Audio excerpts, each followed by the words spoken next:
My name is Isabella, and I'm 32 years old. I live alone in a large house in Austin, one I bought through my own investment company, Sterling Investments LLC. I worked hard to build that company from the ground up, and this house was the proof of everything I'd accomplished. I have a mother who I thought loved me, an older sister named Madison, and three nephews ages 15, 12, and 9. Madison got divorced a few years back and is raising the boys by herself in a cramped apartment on the other side of town. I saw them occasionally at family gatherings and helped out when I could, but we weren't especially close. One Friday evening, I was driving home from my friend Olivia's place. We'd grabbed dinner and were just talking about work, the usual stuff. It was around 8 o'clock when I pulled into my driveway and saw something that made absolutely no sense. My mother, my sister, all three of my nephews, and a mountain of suitcases were piled up on my front porch. They were just standing there, waiting. When Mom saw my car, she walked down the steps toward me. "Finally," she said, "open the door, Isabella. We've been waiting for almost an hour. Something felt deeply wrong, but they were my family." I walked up to the porch, unlocked the door, and the second that lock clicked open, Madison and the kids rushed past me into the house. "Mom, what the hell?" But Madison was already inside, leading the boys down the hallway. I heard her voice echoing through the rooms. "Okay, guys, this one can be yours. Jacob and Ethan, you two, and Luke can share this bigger one. We'll just rearrange the furniture to fit both your beds." I followed them inside. Madison was flinging open doors, pointing out rooms as if she owned the place. The boys looked confused but also excited, dropping their backpacks in what Madison was now calling their new rooms. "Madison, stop! What are you doing?" She turned to me with a bright, unsettling smile. "Setting us up. This house is huge, Izzy. Way too big for just you. We need it." "Need it? This is my house." Mom came in behind me, closing the door with a firm click. "Isabella, this house is family property now. You can't just keep something this big all to yourself when your own sister and nephews are crammed into that tiny apartment with paper-thin walls. It's just selfish." "Family property? I bought this house with my own money from my company." Madison walked back toward me, still smiling like this was all perfectly reasonable. The neighbors complain constantly about the boys being too loud. I feel like a terrible mother, always having to tell them to be quiet. Here, they can actually be kids. You understand that, right? I understand that this is my house, and you can't just move in without even asking me. Mom sighed as if I was being difficult. "Isabella, you should be grateful for the opportunity to finally make a meaningful contribution to this family. You've always been so focused on your work, on yourself. Now you can actually help." Madison nodded enthusiastically. "And since you're at work all day anyway, you should take the smallest bedroom, the one at the back with the bad lighting. You're barely here, so it just makes sense." I stared at both of them, stunned. "Are you serious right now? You're trying to kick me out of my own bedroom?" "We're not kicking you out," Mom said, her voice taking on that tone she always used when she wanted to make me feel guilty. "We're just making practical decisions. You just don't understand how the real world works, Isabella. Families support each other. You're just running away from your responsibility. This was insane. You can't just decide to move into my house." They ignored me completely. Madison started talking to Mom about where they would put the TV, which rooms needed new furniture, and whether they should paint the walls. They were planning their complete takeover right in front of me, treating my protests like they were just background noise. I pulled out my phone, opened the dial pad, and started pressing the numbers. 9-1-1. Madison's head snapped toward me. "What are you doing? I'm calling the police to report intruders in my house who claim to be family, but are refusing to leave after being told to." Mom reached into her purse and pulled out a key, my spare house key, the one I had given her months ago. "You gave me this key," Mom said calmly, holding it up for me to see. "That means you gave me permission to enter this house at any time. This isn't illegal entry, Isabella. This is family." My stomach dropped. I remembered giving her that key. I had been about to go on a long business trip, and Mom had cried, saying she was worried something would happen to me, that I would fall alone in the house and no one would know. I had actually believed her concern was genuine. Madison then pulled another key from her own pocket. I made a copy of Mom's. We both have access. You can't call us intruders when you literally gave us the keys. I looked at both of them and realized this wasn't an impulsive act. This was planned, calculated. Next Friday, Mom said, putting her key back in her purse, at 9 in the morning, a moving truck will arrive with our furniture and belongings. Everything we need to make this house a real family home. And Isabella, if you even mention the police again, I will disown you. You'll have no family at all. We need to go pack up the rest of our things, Madison added. Finish up at the apartment, give notice to the landlord. We'll be back next week. She herded the boys toward the door. They looked excited, chattering about their new rooms, completely oblivious to what was actually happening. Mom paused at the door. This is for the best, Isabella. You'll see that eventually. Then they were gone. I stood in the hallway for a long time, just thinking. Then something occurred to me. If they had keys, why didn't they just let themselves in? Why wait for me to open the door? I walked outside to the porch and looked up. There, above the door, was my old security camera. It had been there for years, recording anyone who came to the front door. They knew about that camera. I went back inside and replayed what had just happened in my head. They waited for me to open the door. They made me unlock it, made me physically let them in. On camera, it would look like I had invited them, like I had opened my home to my family willingly. If I called the police now, Mom could show them the recording. She could say this was just a family dispute, that I had let them in myself, that we were just arguing about living arrangements. The spare key would only support her story. Permission to enter, an invitation inside, a simple family disagreement. This wasn't just about moving in. This was about legally seizing my property, making it look consensual, making it look like a family decision I had agreed to. Mom had planned this perfectly. The tearful request for a key months ago, the coordinated arrival, the wait for me to open the door, the demonstration of the keys, the threat of disownment if I involved the police. She wasn't trying to move in with me. She was trying to take my house. Monday morning, I was on the phone before 8 a.m.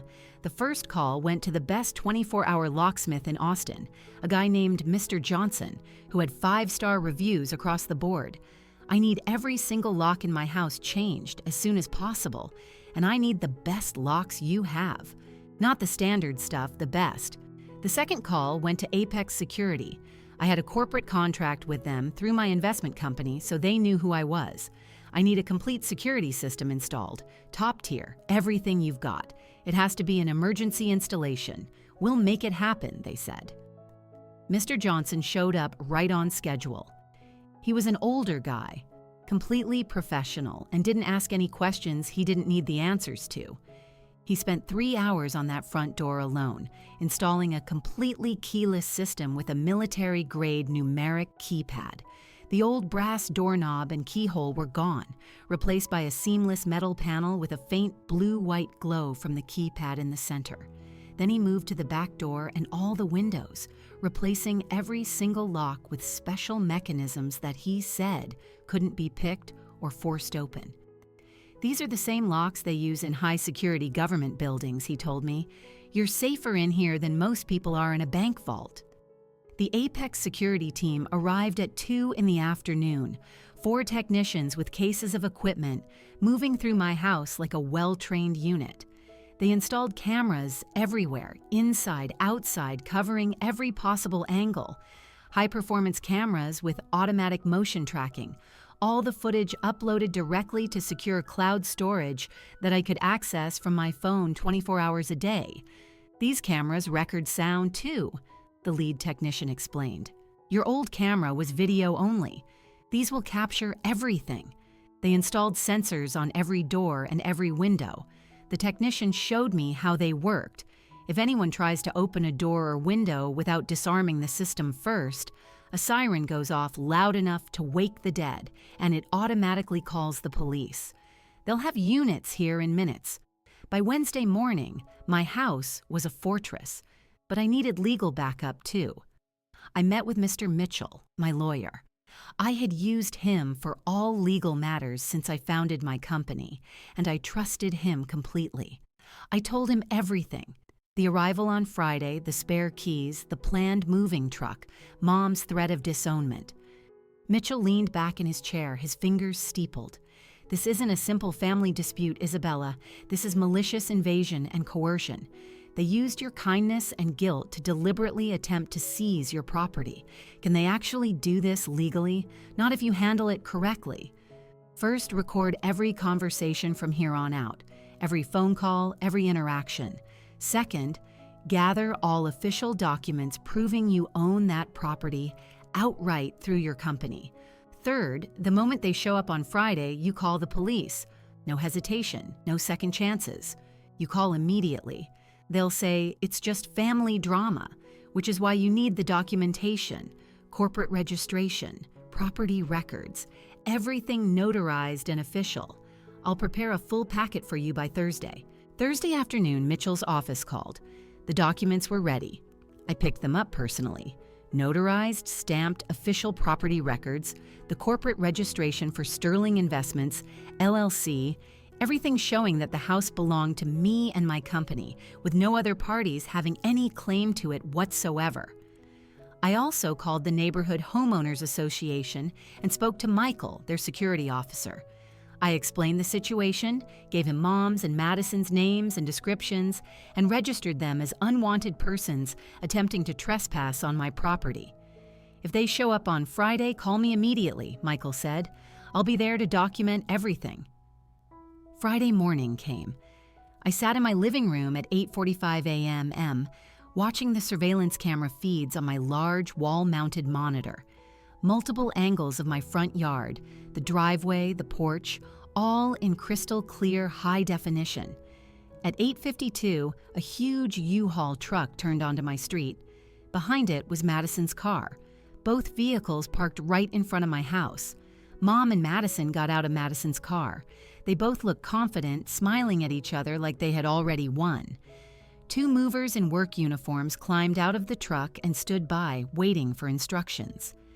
Madison walked up the porch steps first. She reached for the doorknob and just froze. The old brass handle was gone. In its place was the seamless metal panel with the glowing numeric keypad. She stared at it like she couldn't process what she was seeing. Mom came up the steps behind her. "What are you waiting for? Use your key. The lock is gone. There's no keyhole." Mom looked at the door. Her confident expression cracked. She started banging on the metal panel where the handle used to be. Madison joined her, pounding on the door. "Isabella, open this door right now." I watched them on the monitor. I didn't move. Then another car pulled up.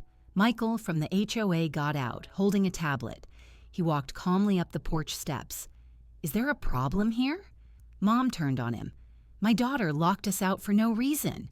We're family. Make her open this door." Michael checked his tablet. "I have an official request here from Ms. Isabella Sterling, the legal owner of this property. You and your daughter, Madison, are registered as unwanted persons, forbidden from entering these premises. I'm going to have to ask you to leave immediately. This is my daughter's house. We have keys. Your keys don't work anymore, ma'am, and you have no legal right to be here. Please leave before I have to call the police." Mom's face turned beet red. She pulled out her own phone and dialed 911 herself. "I need to report a theft. My daughter stole my house."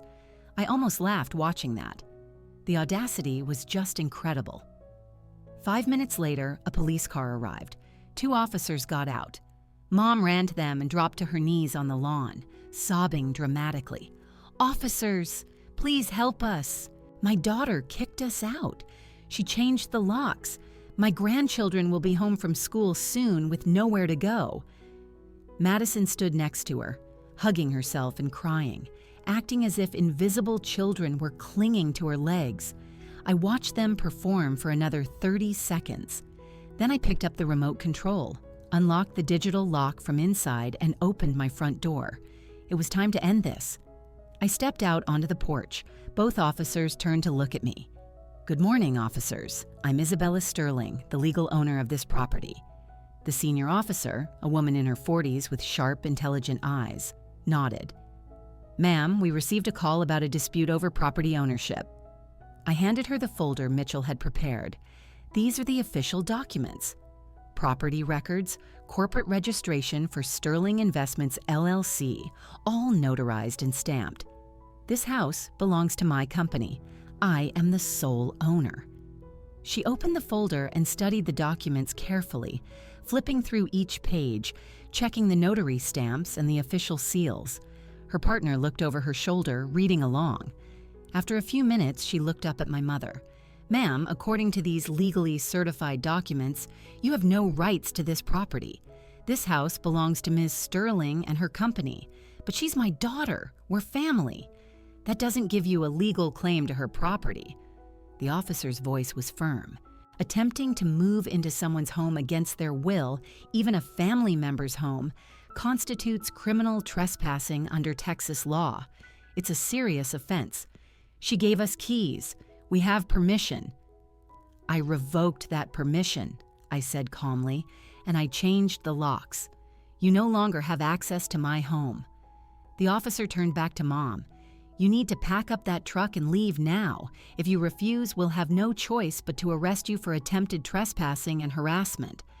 Mom stared at me. The tears were gone. In their place was pure, undiluted hatred. Her expression was so filled with rage that I actually took a step back.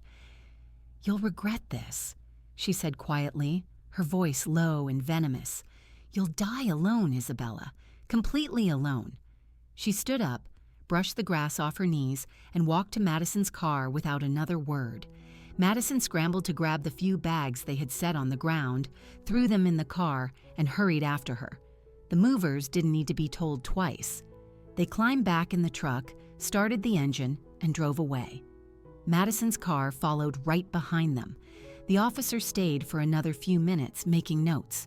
The senior officer handed me her card. "If they come back, call us immediately. Don't engage with them. Just call. Thank you."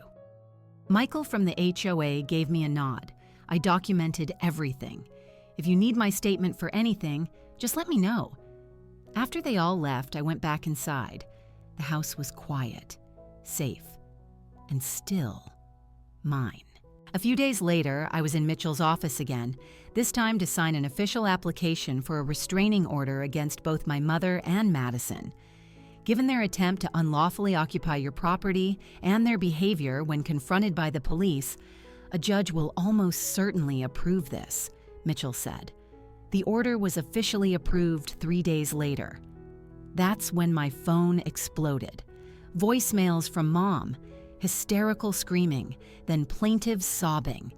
"You've forgotten everything I did to raise you, everything I sacrificed. You'll die alone in rotten loneliness, Isabella, alone and miserable." Text messages from Madison, long, furious paragraphs. The cancellation fee for those movers was $3,500. "You owe me that money, Isabella. You humiliated us. You destroyed our lives. You need to pay me back." I didn't respond to a single one of them. Instead, I took screenshots of every call, every message, every voicemail transcript, and sent them all to Mitchell as additional evidence of harassment. Then, I deleted both of their contact numbers from my phone. Mitchell called me a week later with an update. "The incident has spread throughout your neighborhood and among your extended family. The police involvement created a public record. Your mother and Madison are facing significant social consequences." What kind of consequences? They're being rejected by most of the family for their selfish and entitled behavior. People are calling them out for trying to steal your house. They're essentially isolated now. Good. There's more. Madison is facing a large fine from U-Haul for the cancellation, and she's under an urgent deadline for eviction from her current apartment. She gave notice to her landlord weeks ago, believing the move to your house was a done deal. Now she has nowhere to go and no time to find a new place. I felt a flicker of something. Not quite guilt, but something close to it. Then I remembered them standing in my hallway planning which small, dark bedroom to give me, treating my home like it was already theirs. The flicker vanished. That's her problem, not mine. Agreed, Mitchell said. The restraining order is solid. They can't come within 500 feet of you or your property. If they violate it, they'll be arrested immediately. I thanked him and hung up. I looked around my office at the business I had built, the success I had earned. None of it came from family help. All of it came from my own work. My mother had said I would die alone. Maybe I would, but I would die in my own house, surrounded by the things I had earned, free from people who saw me as nothing more than a resource to exploit. That sounded pretty good to me. 3 months passed. My life returned to normal, or maybe a better version of normal. I threw myself into my work. Sterling Investments had several major deals closing, and I spent long hours at the office making sure everything went smoothly. My team was solid, the clients were happy, and the money kept flowing in.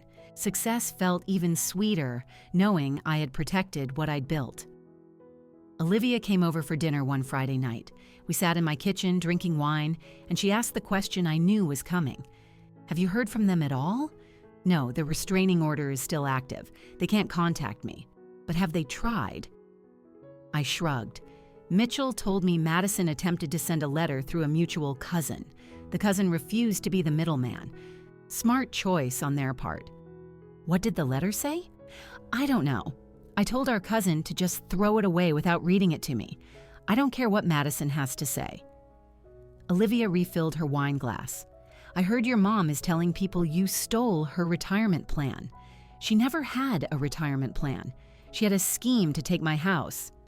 People are talking, Izzy. In your family, in the neighborhood. It's become this whole big thing. Let them talk. Everyone who matters knows the truth. The police know. The HOA knows. Mitchell has everything documented. Your aunts and uncles are taking sides. I don't care whose side they're on. They weren't there. They didn't see Mom pull out that spare key like it was some kind of trump card. They didn't hear Madison planning which room to stick me in. Olivia was quiet for a moment. Do you think you'll ever reconcile? No. They didn't make a mistake, Liv. They planned this. Mom manipulated me into giving her that key months in advance. They coordinated the whole thing, waited for me to open the door so it would look consensual on camera. They were going to take my house, and there was nothing accidental about it. That's fair.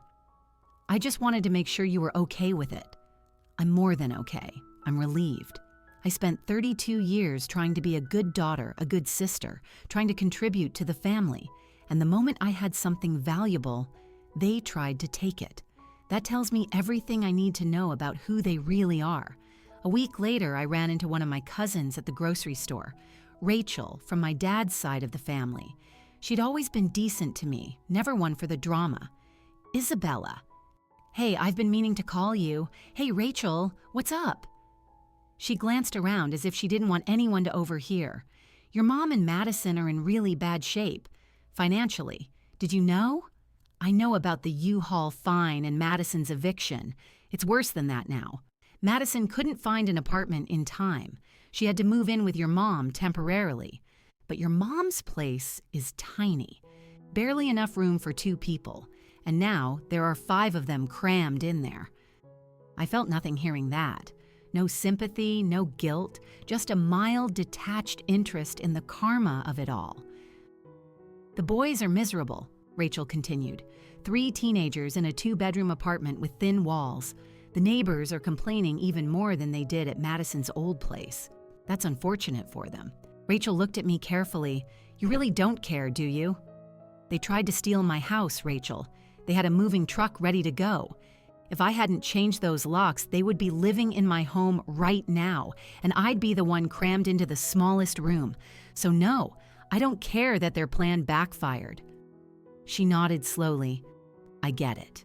I just wanted you to know that a lot of people in the family understand what really happened. Not everyone is on their side. I appreciate that. But I'm done with family politics. I'm done with all of it. Can't blame you there. That conversation stuck with me for a few days. Part of me wondered if I should feel guilty. They were family, after all. Mom had raised me. Madison was my sister.